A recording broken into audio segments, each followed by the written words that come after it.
So, what were we on about? What comes after this? Okay, at least Sheamus versus Damien Sandow is next. Yeah. God, this might even get less commentary than the Divas match, or should I say less relevant commentary for me. What is there to say? It's one of those things where Damien Sandow has gotten to the point that he's more entertaining when The Miz wrestles than when he wrestles. That's just scary. But I think you're right, which is even worse. Yeah, all I remember is the bro kick for the finish. I'm not gonna lie. Yeah. LOL, Sheamus wins. Did you expect any other outcome? I mean, I didn't. Hulk Hogan came out. I did. Just kidding.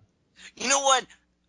I wish I would have, and you know what? I can't even really say that I would call this a heat of the night because first of all, it would be unfair because my attention wasn't even so on this.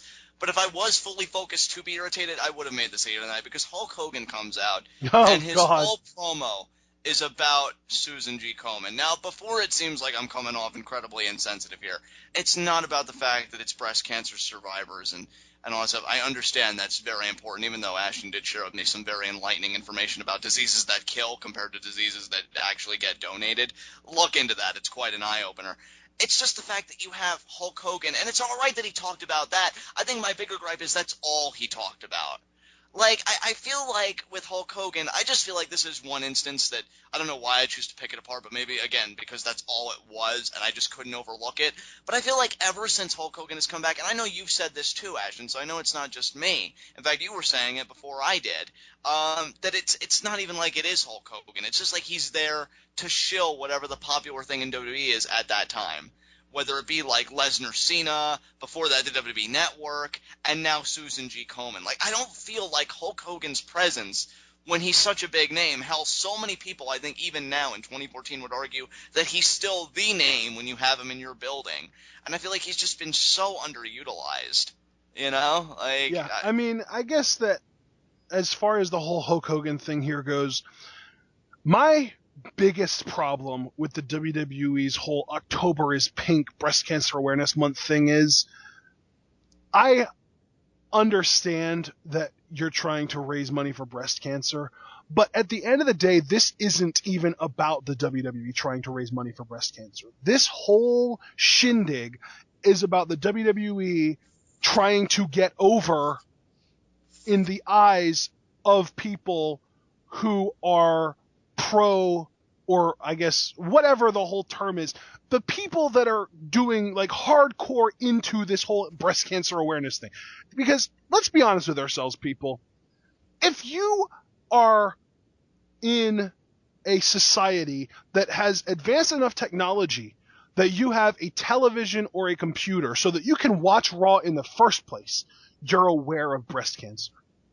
And that's what Susan G. Komen is. They aren't raising money to get a cure for breast cancer. They are raising money for breast cancer awareness. Susan G. Komen only donates like 5% of the donations that they get to actual cure research. Everything else goes into raising quote-unquote awareness, which is really just about raising the awareness of Susan G. Komen, which is an organization which is most definitely not nonprofit, because these people get paid and they get paid good. That's what's always made me so, and not to come off as like a bitter cynic, of course that's going to be unavoidable at this point, but, you know, that's why I've always been so wary of big, quote-unquote charitable organizations like this, because there's even a running joke, like, that the biggest problem that these organizations face is they don't know how to divvy up a penny. You know, to go all the different things. You know, when I donate to something, I expect the full amount to go to that cause. And then when Ashton tells me tonight, like, only 5%, I'm like, well, there's another one.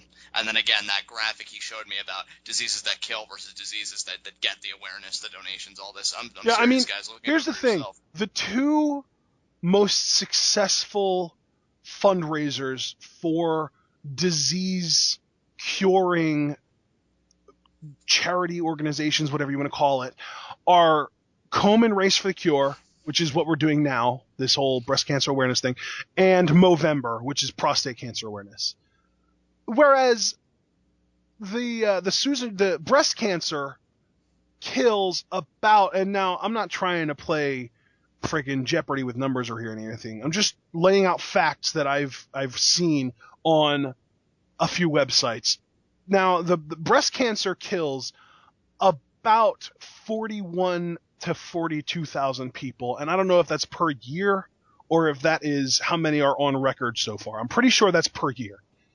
Prostate cancer is closer to 21,000.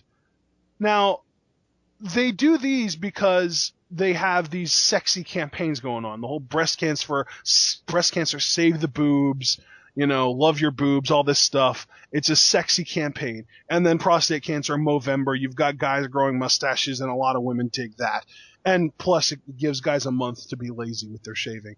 But at the end of the day, the most deadly disease in the U.S. is heart disease. And that kills literally about 15 times as many people as breast cancer. If you would combine the number of people who die from breast cancer and prostate cancer, it's about 1/10 of the number of people who die from heart disease each year. Heart disease numbers are closing in on 600,000 a year. It's ridiculous, and WWE doesn't even acknowledge it. They do not care about your heart disease because it doesn't have a sexy campaign to go with it. Right. It's And, pathetic.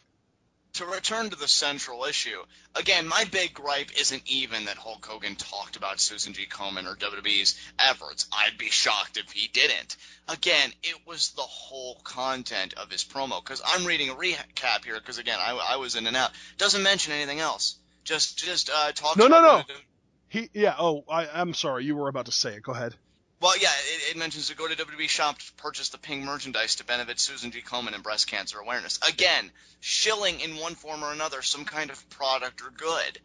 If that's all Hulk Hogan is going to do, the most active I've seen him, and it wasn't even that much, and even then he had to share the spotlight, which I'm not even saying that's a bad thing, because I'm not expecting the world out of Hulk Hogan at the same time.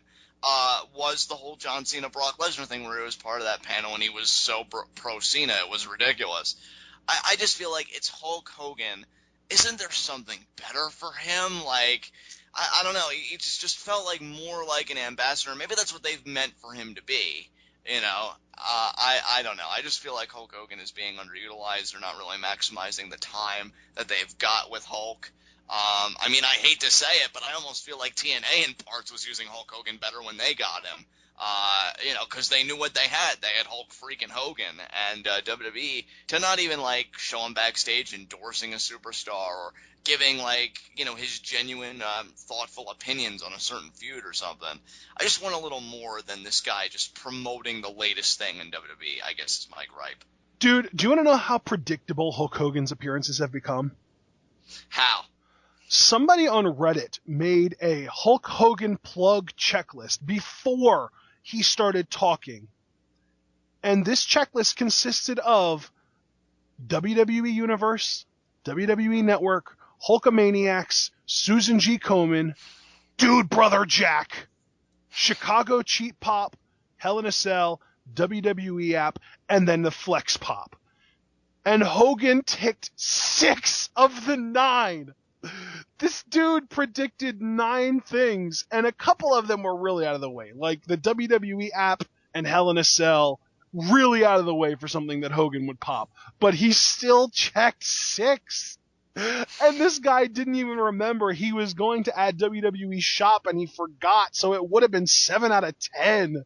This is how bad Hogan's gotten. It's so sad. Yeah. Nothing more really to say than that, so we can move on. Because you don't have anything else you want to say about this, right? No, that's it.